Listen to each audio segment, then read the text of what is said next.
So today I'm asking, what is the true cost of building a billion-dollar empire out of fear? We're not here for the gossip. We're here to talk about one of the most important documentaries of the year. In fact, it's number one on Netflix. That's Sean Combs' The Reckoning, directed by Alexandria Stapleton and executive produced by 50 Cent, of course, right? I went in expecting a scandal sheet, but what I got was a deep, dark psychological study in ambition, ego, trauma, and price paid by everyone in Sean Combs' orbit. It was more layered than I could have even imagined. Now, I'm Stacey Brewer, and this is Real Blue, and today we look at the documentary that finally brutally holds a mirror up to the power that shaped a bad boy legacy. So let's get into it. So the director, Alexandria Stapleton, she makes her thesis clear from the opening frame. We see a present-day Diddy, curated but bold and maybe a bit frazzled, actually. And then we snap back to 1989 NYC, which I have to say, that was my favorite shot of the film. I loved that transition.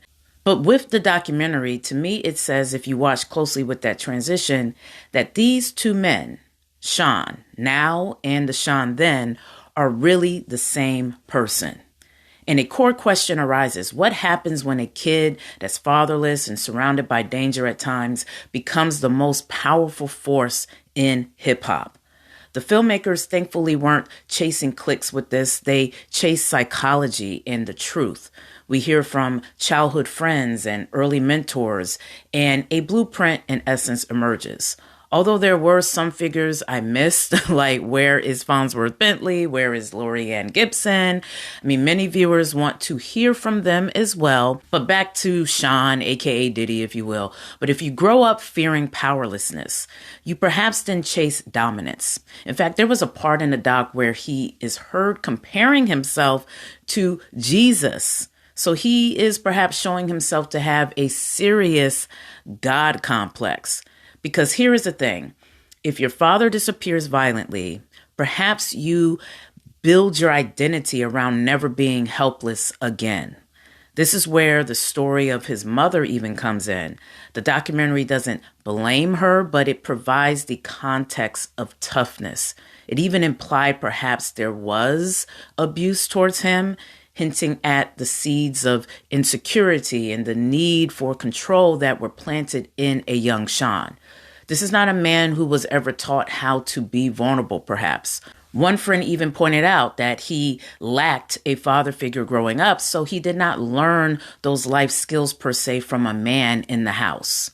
Now, Kirk Burrows, a former associate who is all up and down this documentary, he's pretty much the narrator. He calls Sean a paper gangster, a person who wanted the power of the streets without ever truly being from them. And psychologically, that kind of tracks. So look, we have to acknowledge early Diddy's genius as a music man and a businessman. I mean, he had vision, confidence, and a work ethic that was unstoppable. I mean, can't stop, won't stop, right? But we can't deny that. I grew up with his music and was a fan of his music. Again, I'm not going to deny that. He also had influence. We can't deny that either. He wasn't just in the room. He was the room in many ways. But the red flags, the evidence of, I guess, a deeper darkness were present almost from the beginning.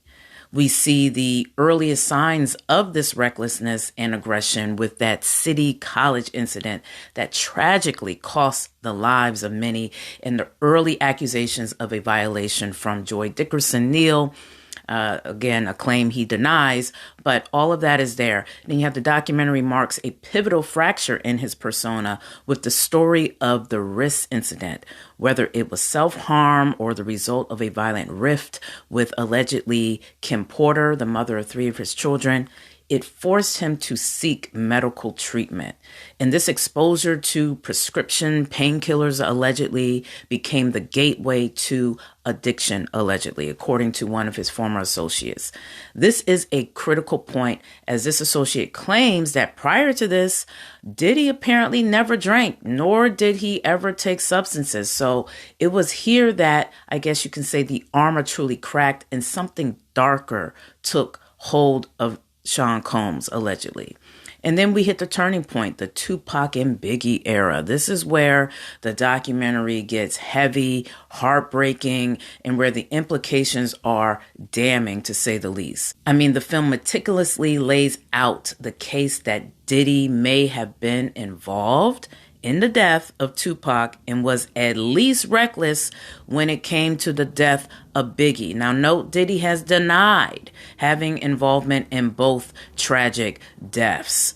But in this doc, we heard Keffe D's taped confession. Keffe D was a Crip who claims he was hired by Diddy to ultimately unalive Tupac and Suge Knight. We heard from LAPD detectives Greg Kading breaking down the logistics and how and why Diddy would want Tupac and Suge gone. He also explained how Keffe D confessed. He was offered a proffer, and that was how his confession came to light, which I have to say was very detailed. Now, during this time, Diddy also faced business pressure to keep the bad boy machine moving, and the beef with Suge and Pac perhaps threatened that machine. Now, the doc lays out all of this, and the picture, again, is detailed and is chilling.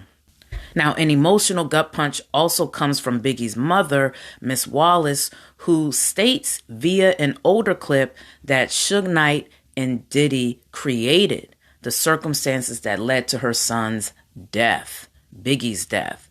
But the part that also sits hard on me and many viewers is Kirk Burrows' claim that Diddy allegedly urged Biggie to go to LA 6 months after Tupac was murdered, when the city was still on fire about Tupac's death. I mean, Burrows claims that Biggie went because Diddy was the system, the pressure, the company. So if this is true, that was a reckless and, quite frankly, unforgivable decision on Diddy's part.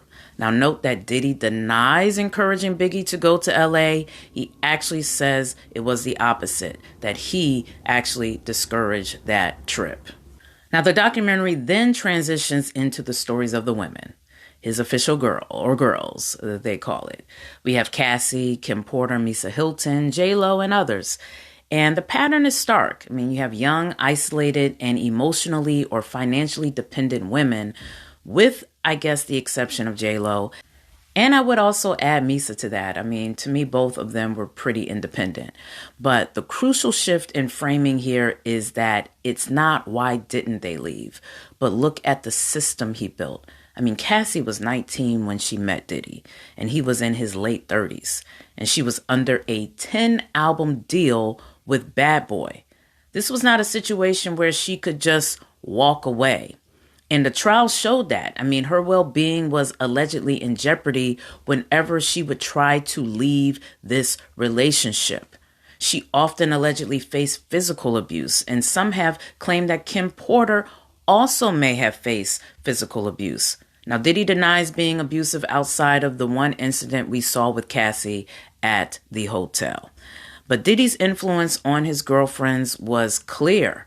There was even a scene in the film where Diddy is on the phone telling a new girlfriend right before his arrest, not Cassie or any of his past girlfriends, but telling a new woman he was headed to the bank about to deposit $200 million. Of course, she got real giddy for the Diddy after that, because see, that's the mind on full display. That's his world. Now, the system of dependency to me also extended beyond the romantic relationships and directly impacted his artists. There was a story of Kalenna from Diddy Dirty Money. She serves as a brutal example of that.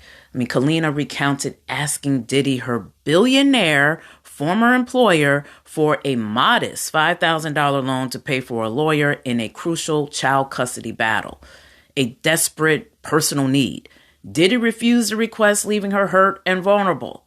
Yet Kalenna was later shocked when Diddy personally called her, not to apologize, but to beg her for public defense of him against the ensuing firestorm following the Cassie lawsuit and his accusations from their bandmate Don. Now, despite his earlier heartless denial, Kalenna made the statement he demanded or requested. While she insists her public statement was in fact true, Her subsequent loyalty, helping him immediately after he, in essence, refused her essential plea, puzzled many viewers. This dynamic powerfully, in my opinion, showcases the insidious nature of psychological control, where financial and emotional dependence is leveraged to demand absolute allegiance. The refusal of a simple loan, followed by the demand for public defense, illustrates how Diddy allegedly weaponized his power to maintain control over those in his orbit. But the most important testimony comes from Kirk Burrows again. He introduces the documentary's biggest theme, that Diddy never wanted his artists to get too powerful.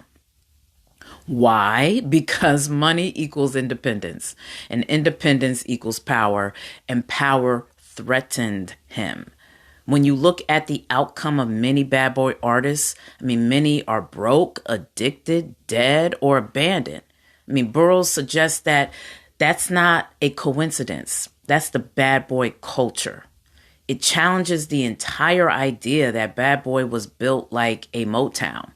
Motown created legends who, for the most part, thrived, with a few exceptions, of course. But Bad Boy, on the other hand, created stars who couldn't escape Diddy's orbit and became dependents in many ways. Now, was it jealousy or strategy, as Burrows suggested? I don't know. But Andre Harrell actually taught him to put his name on everything so that the industry couldn't just push him out. So him being all up in the videos, dancing and branding everything Puffy or Diddy, arguably that was his survival mechanism.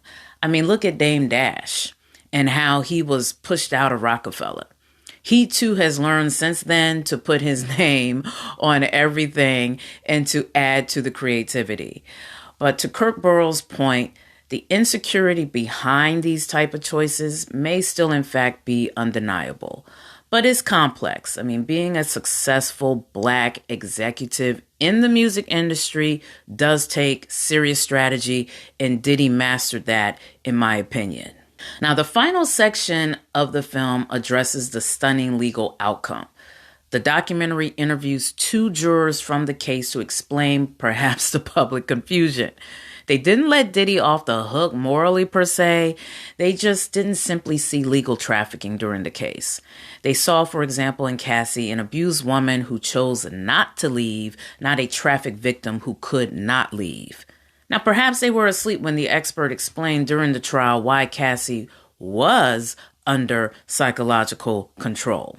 And perhaps they were asleep when the hotel video played when she was trying to leave, but then was dragged back. But legally, Diddy walked away, I feel, with a win, receiving comparatively a light sentence. Some people with far fewer accusations get 30 or 40 years in jail, and he only got 50 months. And for a master marketer, this legal loophole is already the opening for a potential redemption narrative. But the question remains, will the public accept it? Now, one of the most haunting pieces of never before seen footage shows Diddy in the days leading up to his indictment. On the phone, he is heard saying to his lawyer, "We're losing. We need someone who has dealt in the dirtiest of dirty business." This is the true reckoning. For the first time, the cameras he always demanded be on him have now been turned perhaps against him. Unedited, showing the mask coming off and showing how ruthless he could in fact be. So this documentary is a powerful, layered, and deeply psychological portrait of Sean Combs, as I said. It shows the genius and the darkness, the ambition, the trauma, the rise, and the utter destruction. It is the story of a man who built a kingdom, if you will, on a foundation of control and left a trail of broken people behind him. And now that kingdom is collapsing in the most public way possible.